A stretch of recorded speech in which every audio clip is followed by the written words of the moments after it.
we need to talk about Arsenal fans. Somehow, we're Headloss FC.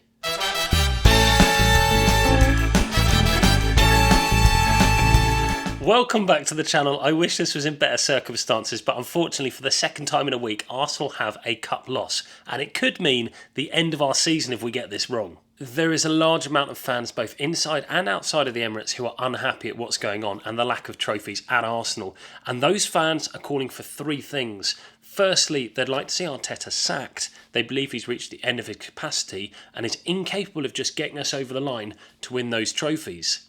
Secondly, they'd like to see a centre-forward brought in, or at least more players around the existing ones, knowing we have injuries and weaknesses, but especially in that attacking position.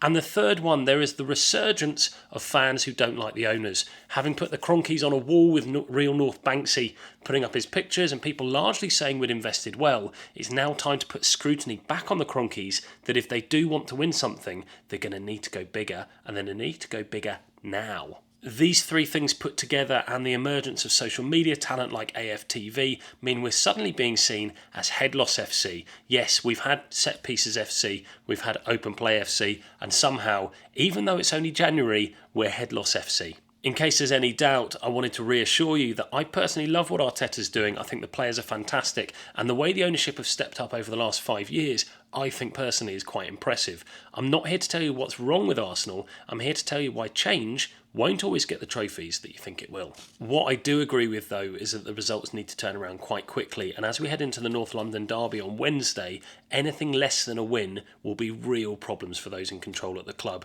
The fans are not going to put up with seeing bad performances or players not taking accountability when it goes wrong. While we are here, if you are new to the channel and you haven't subscribed, which is the majority of viewers if I'm honest, we're trying to get to 200 subscribers this month. It's a small channel looking to grow. This is being filmed right outside the Emirates Stadium. It's about 50 metres that way to where it is.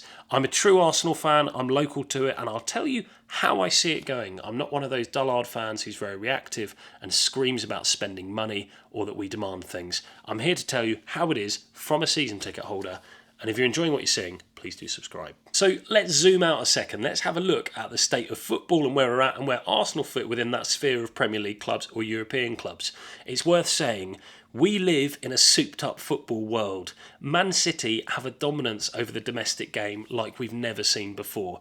This isn't a case of every team is winning trophies and it's been 20 years for Arsenal. There really aren't that many trophies ever going spare from Man City.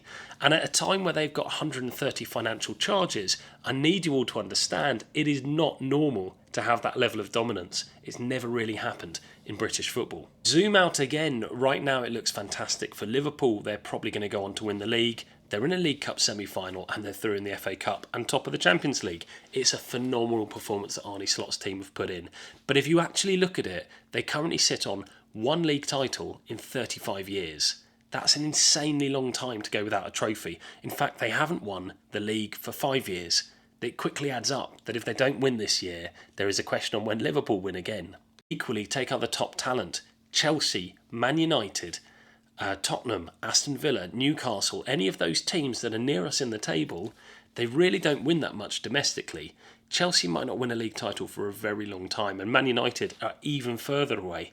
As for Villa, Tottenham and Newcastle, well, I don't think in my lifetime I've really seen them win anything of significance. The basic point being, you can't just say you deserve a trophy.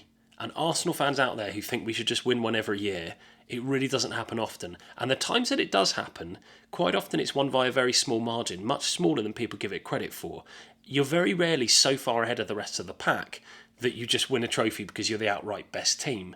In fact, in most domestic cup competitions, it's not the best team in the country that win that title, or even the ones that have played best in the competition that year. And very often it does come down to a weird offside call, a penalty shootout, a goal against the run of play. It's those kind of things. And as someone who enjoyed the Invincible years and the trophies we had in the early noughties, I can assure you Arsenal have had many close scrapes to not winning a trophy in the same regards as being this far away from it currently right now. So what are we getting served up right now? A lot of people say the football at Arsenal isn't that great to watch. And in truth, obviously this season hasn't been as good as last season, but last season was absolutely phenomenal under these same players and Arteta. We got more goals than we'd ever had before. We got very close to a record points tally.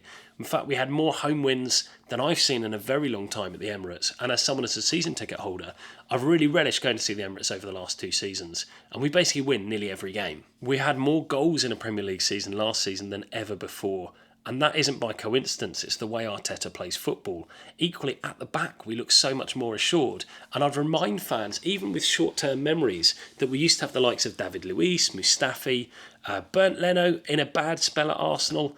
There's plenty of defensive errors that I don't ever want to go back to that type of football, where we had that kind of weird Emery stage or late Wenger stage. Arteta is so much more assured in how he wants to play the game.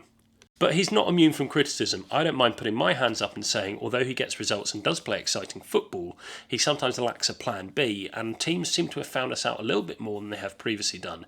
That happens when you're at the top. The teams around you learn what they did wrong. They maybe set up more defensively. They maybe let us have the ball and pack their boxes. And it's effective. We will overcome that in the same way that they overcome us. And you'll find the same with Liverpool. They are top of the league right now. Next season, they will get picked apart in a way they aren't this season, where teams who made their mistakes learn from it. The same is happening with Man City and why they're so low in the league. And all the top teams. You can never stay right at the top the whole time unless you're constantly evolving who's in your team or how you play a style of football. And with every measure of success that might bring, it can also be crash and burn the other way. You look at the likes of where Tottenham are in the table with a new manager. You look at where Man United have gone with their new manager. Chelsea had a period. They're currently in the Conference Cup. It really is an absolute lottery when you take on a new manager. In the case of Arne Slot, it has worked perfectly. And it's worth saying Liverpool didn't sack Klopp. Klopp retired.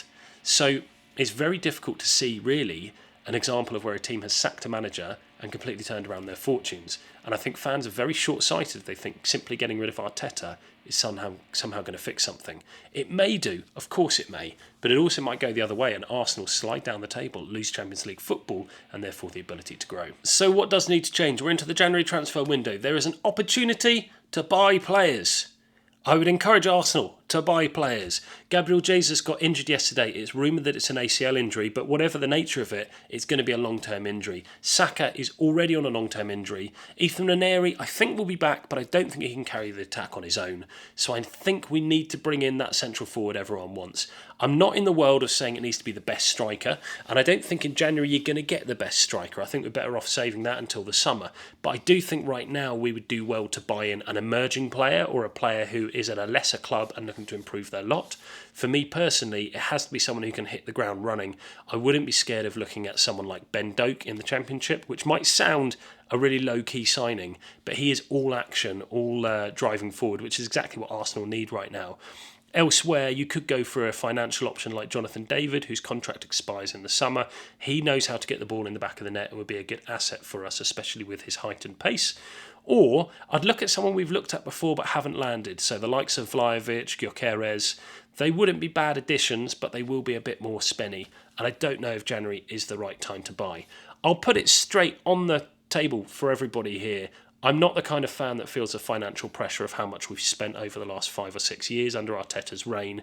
It's not my money. I'm happy paying my season ticket and seeing good football. So if a striker does cost £60 million, I'm pretty shameless about it costing that. What I am a fan of is not paying over the odds for a player. If we spend big, that player needs to perform big. And this is where we find ourselves with Havertz. 65 million was maybe too much money for him.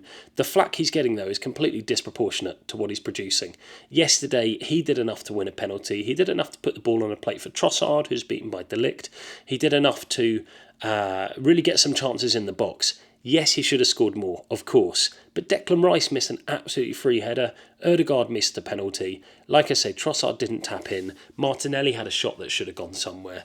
It's difficult to pinpoint it all on Havertz, and I think right now fans are happy to do it because he used to play for Chelsea and he doesn't score a bazillion goals a season. But right now he's on course to get 25 goals in a season, which is just as many as Mo Salah scored in all competitions. It's more than Vinicius Junior has ever scored at Real Madrid. Struggled to get that out.